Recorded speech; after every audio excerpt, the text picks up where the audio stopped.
朋友们，大家好！今天又在我家楼顶，但是换了一个角度。这背景呢是北边，以前每次呢都是这边西边，或者是那边西南边。那今天换个角度吧。大家可以看到，我今天理了个发，所以呢，先说这个话题，就说我们小地方的物价和德国的物价的对比啊。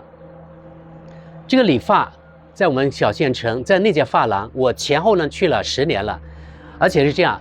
由于德国和我们老家巨大的价格差，所以呢，以前每次我回中国之前，大概在德国1个月我不理发，然后回到中国，回到我们老家，第2天我就赶快去理个发。返回德国之前，我提前1天又到他那个地方去理发，这样前后呢可以节约2次在德国理发的费用。在县城的这家发廊，现在是20块钱单剪，这个单剪和德国单剪不一样。我们工程的单剪是这样啊，虽然说是单剪，可是呢，你到发廊那个地方的时候，它是先用洗发水帮你洗干净你的头发，然后呢，打开单独包装的毛巾，也就是那毛巾呢，就是你使用，别人没有使用过，所以这是绝对卫生的。他把毛巾给你，然后呢，你自己可以擦干你的头发，然后就开始帮你剪。剪好之后呢，他又会去那个地方。把你的那个头屑啊什么碎的头发把它洗掉，然后呢，他问你要不要吹干，这个吹干的价格呢不会另外付，就是说就是单剪的价格，他还是帮你吹干。我觉得这样的服务非常的好，而且已经认识他很多年了，所以呢，我觉得有点像朋友一样，虽然我根本不知道他叫什么名字啊。好，在这里呢，我们老家就是20块钱，我认为呢是比较公道的价格。我觉得在全国啊，现在在中国，不要说最便宜的，也不要说最贵的，可能在全中国平均的价格，可能单剪就是男士啊，就是20到30块钱吧。我看了一下，他那个店的女的也是20块钱单剪，然后儿童呢是15块钱，所以呢，我觉得这个价格非常的那个公道。好，这是呢在我们中国大陆县城的价格。那么，如果是在德国县城的价格，或者是在德国我住的那个城市的价格是怎么样呢？啊，我回中国之前啊，在那里的价格是18欧元，有的贵一点，可能29欧元到30欧元。也就是说，在德国如果不考虑这个汇率啊，大概就是20到30欧元。注意啊，这是大概20到30欧元。但是它单剪包括什么服务呢？可以说。什么服务都不包括，而且德国理发特别的变态，我一直不理解啊。他不帮你洗，当然可以帮你洗，但是另外收费。在比如说我所在那个城市的科隆，帮你洗一次，另外收费大概是3到4欧元，也就是说大概20多块到30块人民币帮你洗一下。在我们老家工程啊，就是单剪20块，在德国帮你洗一下就要3、4欧元，也就是说要30人民币左右。好，很多人呢为了节约，所以呢选择自己在家先洗好，就像我一样也一样啊，而且要预约啊。我去之前，我就先那个洗好我的头发，等差不多干了之后呢，我就走路到我家附近的发廊的那个地方去，然后他就开始帮你剪。如果你不洗好啊，很难剪的啊。如果不好剪，他可能要你在那个地方洗，当然你要另外付款了，对不对？剪呀，帮你剪好了。剪好之后呢，在德国没有这项帮你洗掉那个头屑这一项，当然有，但是你又得付钱。所以我一般来说选择不付，然后呢，我就回家自己用水龙头洗掉，就这样。这是德国单剪啊，什么都不包括，就是帮你剪就完了。而在中国，在我们老家，他先帮你洗，然后呢，剪完之后又帮你洗。等于是有3道工序，对不对？而在德国人只有1道工序，都是单剪，可是呢，单剪的内容完全不一样。也就是说，如果在德国你要享受像在我老家这种服务，大概原来的20欧元要增加到30欧元。那么在德国，像在我老家这样理发这个服务啊，大概是30到40欧元左右。而在中国，我刚才说了，我大概估算了一下。可能是20到30元人民币，对不对？好了，有的网友说，你比较两国的价格，你不能比较那个比价呀，因为人家德国是挣欧元，所以花欧元呢。你在中国挣人民币花人民币啊。可是话是这么说，在中国你赚3000到6000，大概全国的平均水平大概就这样，对不对？一线可能更高，1万多，咱们不说啊。我说全中国大概是3000到6000这水平，但在德国赚不到3000到6000欧元呢。德国啊，它有统计数字，有工作的人，他拿到手的大概是2500欧元，有工作的人哦。所以这么说吧，按照德国的理发的价格和中国理发的价格，考虑到两国的那个挣的那个币值啊，比如说中国是3000到6000，德国就是平均，它有统计数字2500，也就相当于中国大概的1半左右。如果不算那个不考虑比价的话，它那边的理发差不多相当于中国的2倍，1倍多到2倍，对不对？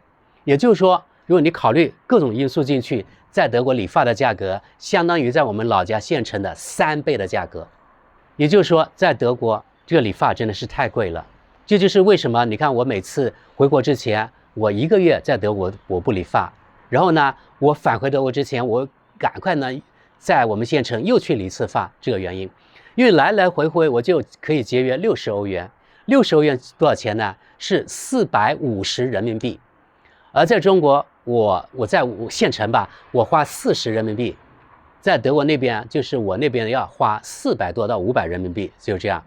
这就是我想说的，就是从这价格方面，其实呢，在中国虽然我们赚的要比德国少很多，可是呢，很多方面我们享受的服务啊，或者是我们能够购买的东西，这个购买力并不比德国低多少。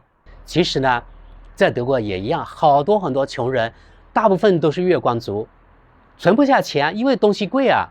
说了这个物价呢，前2天一个在德国的朋友发给我了，在超市拍的那个物价吧，一株这样的西兰花大概1斤多不是人民币，1斤多那个重量，他拍的那个地方是6欧元，6欧元就是45人民币。我觉得这样一颗西兰花在我们小的地方可能便宜点，4块钱左右，对吧？可能在大的城市可能5、6块钱，对不对？就相当于人家的1/10。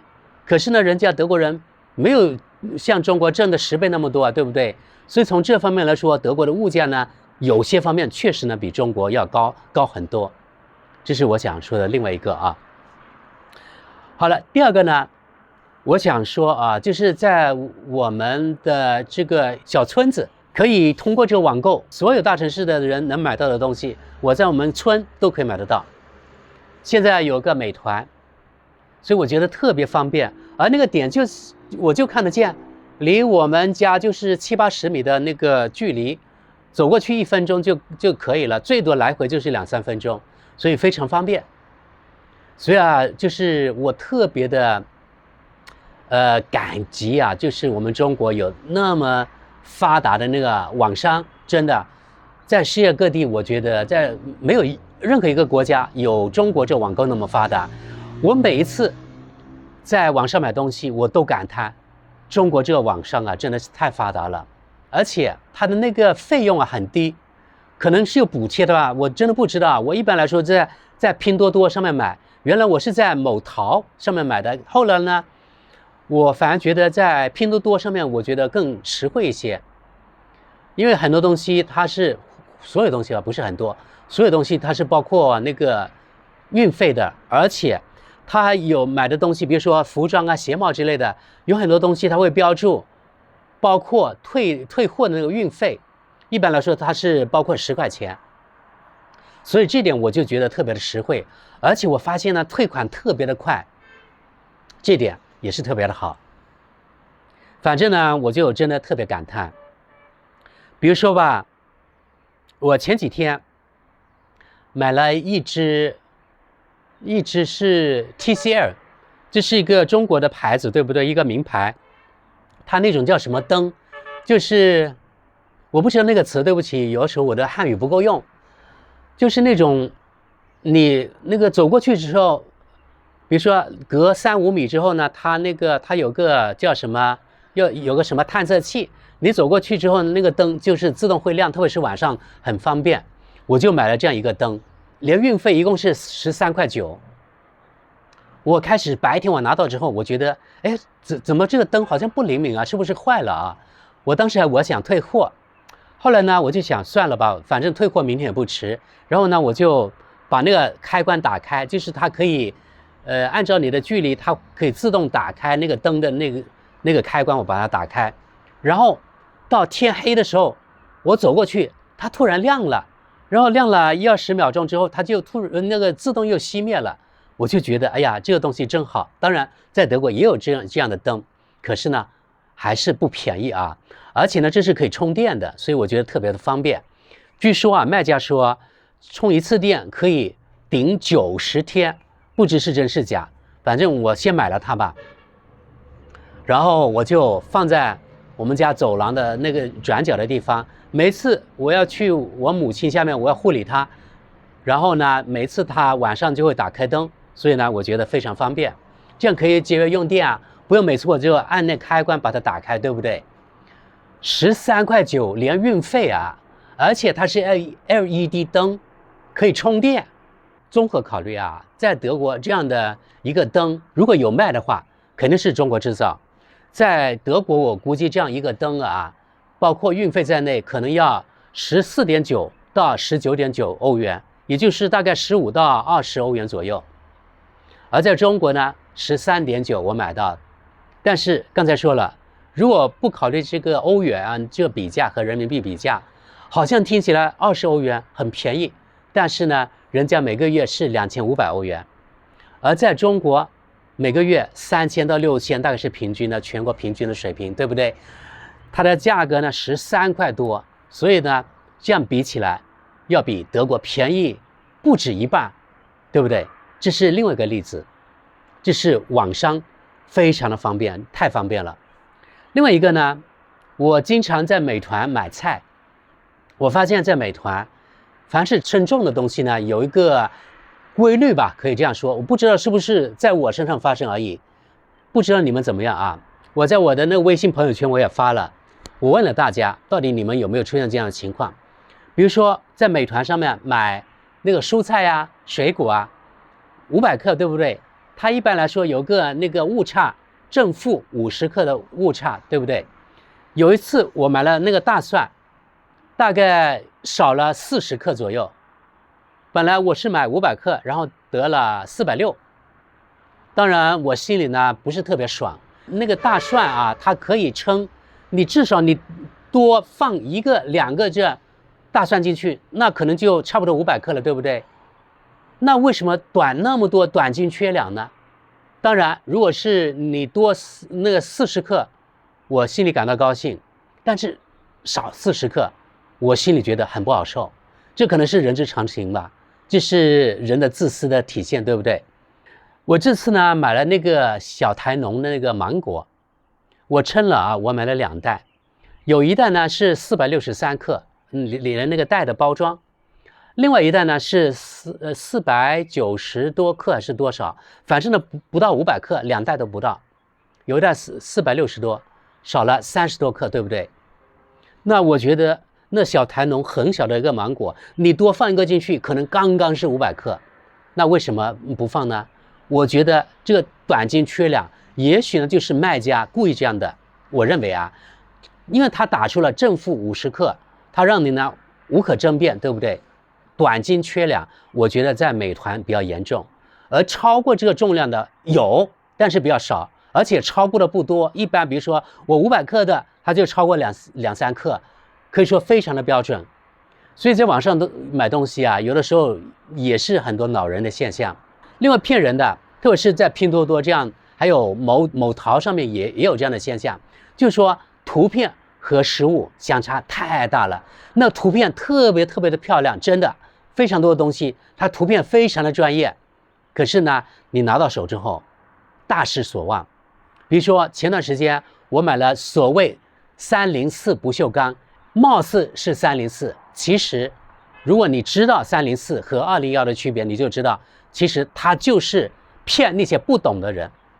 他卖的貌似304，可是拿到手的东西呢是201，非常的薄，而且非常的软。304的东西呢，非常的厚实，有重量，有质感。可是你拿到手的东西就是201，所以啊，这种商家非常不讲诚信。另外呢，我觉得网上发达，又加上中国是一个非常大的国家，中国有多大？比全欧洲所有的国家加起来，它的国土面积还要大。而且中国从北极村、漠河到三沙市，对不对？从寒带到热带，这气候带都有。也就是说，中国真的是地大物博，所有各种各样的蔬菜水果都有。所以在一个超级大的国家，然后呢，网上超级发达，那么你作为一个消费者，可以买到全国各地还有世界各地各种各样的水果蔬菜，让全国人民的生活啊非常的丰富。我觉得这一点真的，我要为我们中国做一个大国呢点赞。又加上网上很发达，对不对？所以呢，让普通中国人能够享受很多的便利，这在德国真的我们只能是梦想。大家可能不信啊，我们在我们的小县城或者是在我们的小村子都可以网上买水果蔬菜，买冷冻的东西，甚至呢买活鱼都可以。当然活鱼我没有试过，我不知道啊，肯定可以，因为我在网上看到过。而在德国想都不用想，根本不敢想。如果你告诉普通德国人他没有来过中国，你说我可以在网上买什么活鱼，可以买新鲜蔬菜，特别是活鱼，他们肯定不相信。或者是买那个冰块里面冻起来的东西，他们也不相信，因为在德国没有啊。目前在德国没有全国统一配送的那种新鲜蔬菜水果这种那种网上服务啊。只是呢，比如说在德国，我知道有一家那个超市连锁店叫 Rewe， 我是德语发音，那英语我读出来就是 Rewe。它这个连锁店它是自己组织配送的，而且它是你要顾客购买够一定的那个值，就是说你购买，比如说要够40欧元之后，最低消费，他才帮你那个运送，而且你不超过这个呢，你要付很多的运费，所以不值得啊。而且网上帮你送货的价格和超市的价格是不一样的，超市的价格要比你网上的价格稍微还要低。你看，这跟中国不一样，对不对？所以你看，在德国，因为它没有全国统一的这个配送，而只是各个那个超市连锁店自己与其他物流公司一起合作，所以呢超级不发达，而且很贵。所以在国外在这方面啊生活特别不方便，而回到中国我就一下子感到非常方便。还有一件事情呢是今天在我身上发生的，让我感慨万端。是这样啊，今天呢有一个某村的一个人呢负责人给我打电话，他叫我把抖音的2个视频把它删掉。为什么呢？因为前2天啊，我在网上呢发了2个视频出来，就是反映我们附近的一个村子在河边垃圾成堆的问题。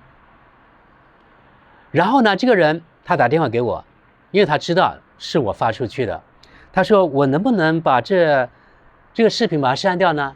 他说我有非常大的麻烦，因为我是负责，因为有河长制这里啊。他说我是负责这一带的，你发的这个视频呢让我非常的难堪。然后呢，现在我们全县呢都在看这个视频，然后呢全县的那领导班子呢都在找我的麻烦。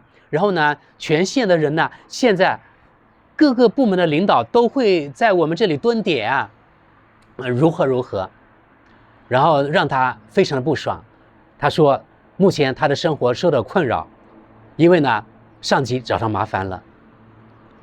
这我是始料未及的啊，因为其实啊我的抖音上面没有多少人看呀，我的那个粉丝大概就是300多，不到400吧，就抖音上面。另外一个朋友呢，他转了我这个视频，可能是通过那个视频人家看到了，然后就引起了麻烦。他说全县的有关部门都看啊。那么从这个例子就可以发现啊，其实中国你说啊，没有什么言论自由，我不相信。有言论自由肯定有，唯一没有言论自由就是没有西方式的言论自由，就是说你不可能去，没有理由去骂那个政府，对不对？我觉得也没有必要。如果这个政府做得好，我为什么要去骂他，对不对？另外一个视频我也在抖音上面发了，我就说，比如说我们这附近呢，它河道政府在整治，我就说这样一句话：花钱在整治河道，肯定要比有些人贪污这钱要好。这句话其实就相当于间接我骂了、批评了政府的那个腐败，对不对？但这种肯定可以说啊，我没有违反，我没有说要反对这个政府啊，对不对？而这个呢，我就是反映了我们这里的垃圾问题，然后呢，环保的问题。你看，我们县有关部门，有些人看到了，马上反映上去，然后呢，负责那个人现在有麻烦了。所以啊，我觉得哈，从这样很小的事情可以发现，就是中国网上这个建独，网上的民主真的非常的厉害，这是发生在我身上的。也就是说，其实呢，在中国，只要你通过一定的渠道去提意见，非常有用。为什么要像国外那样要去上街游行示威呢？对不对？你可以通过别的渠道嘛。然后像这样的渠道，我就觉得非常有用，对不对？一呢，你没有批评政府，我还建议啊，政府呢应该有一套，比如说全县的那种处理垃圾的制度。我相信呢，县里的领导或是有关部门肯定看到了，因为看到这个视频，肯定听到了我说的这句话。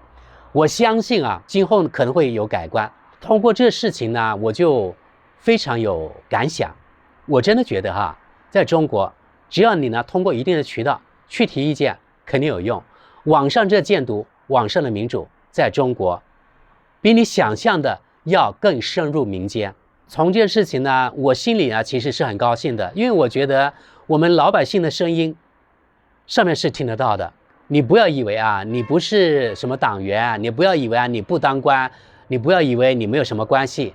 但是呢，通过一只手机，你拍点东西，有关部门只要你提的意见是合理的，有关部门一定听得见。这是我想给大家表达的。所以啊，我觉得这要比什么西方国家的动不动就上街游行示威，然后动不动就骂那个国家的总理，动不动就骂某个东南某省的省长要好得多。你骂的归骂，但是有用吗？没用嘛，对不对？而我这样拍这样一个视频，不声不响的发到网上，就有反应了，这难道不好吗？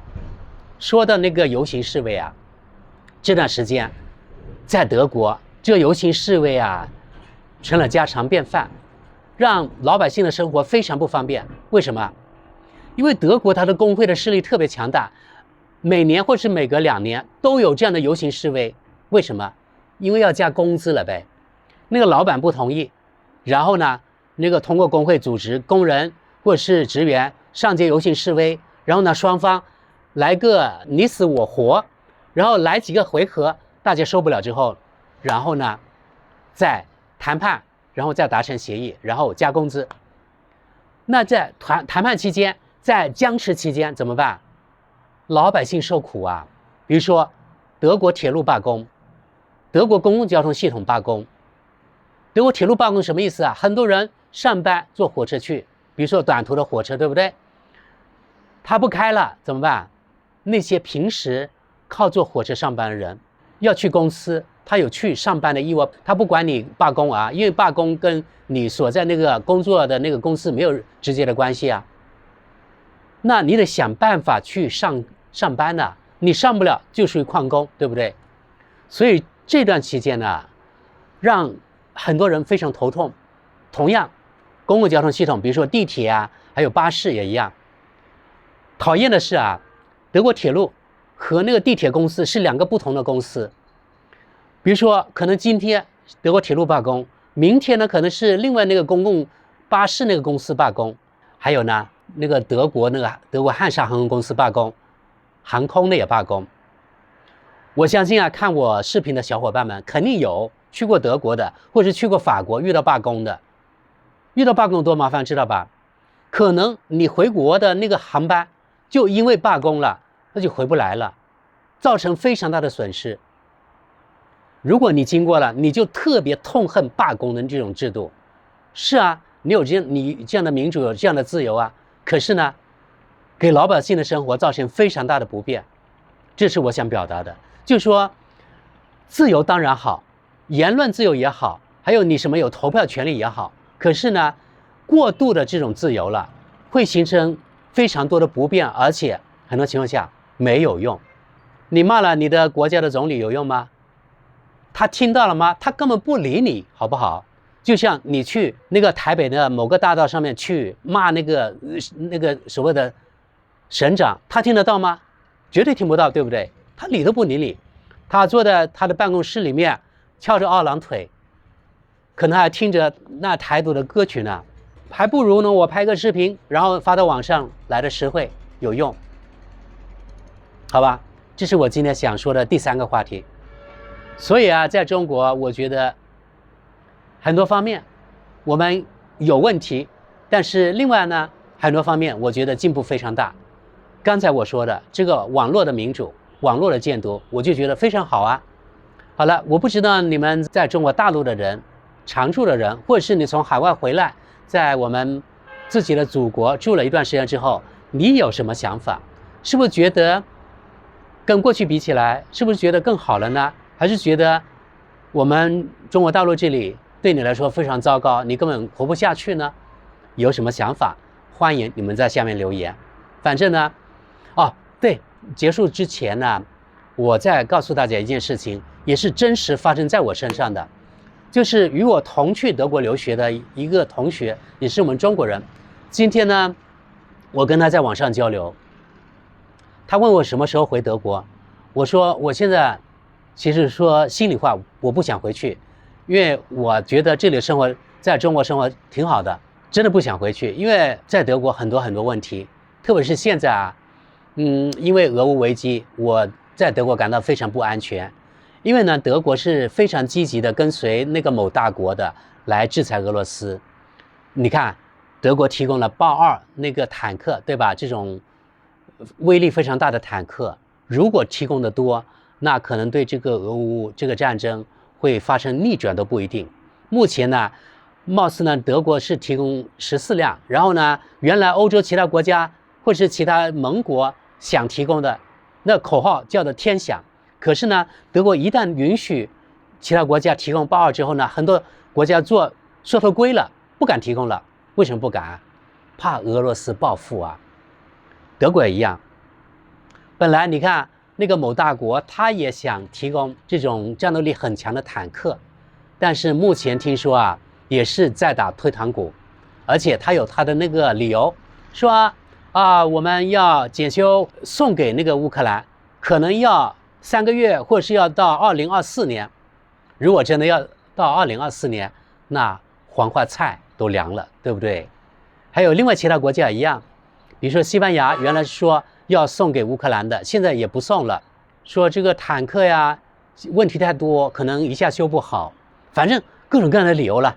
因为德国非常积极这个制裁俄罗斯，然后呢这种各种各样的武器，所以我非常担心啊，某一天俄罗斯如果是生气了，这个核弹可不是闹着玩的啊。我觉得最有可能吃核弹的欧洲国家，第一个可能是乌克兰，第2个可能是波兰，第3个可能就轮到德国了。那我为什么现在要回去呢？对不对？现在情况非常不明了，我在这里好好的，而且呢，我的主要任务呢是照顾我的母亲，目前呢还没有完成我的使命，所以呢，我目前暂时还要待在中国。好了，朋友们，那今天我就是说了，我的话题比较碎，就说到这里，谢谢大家，那我们下期见了，拜拜。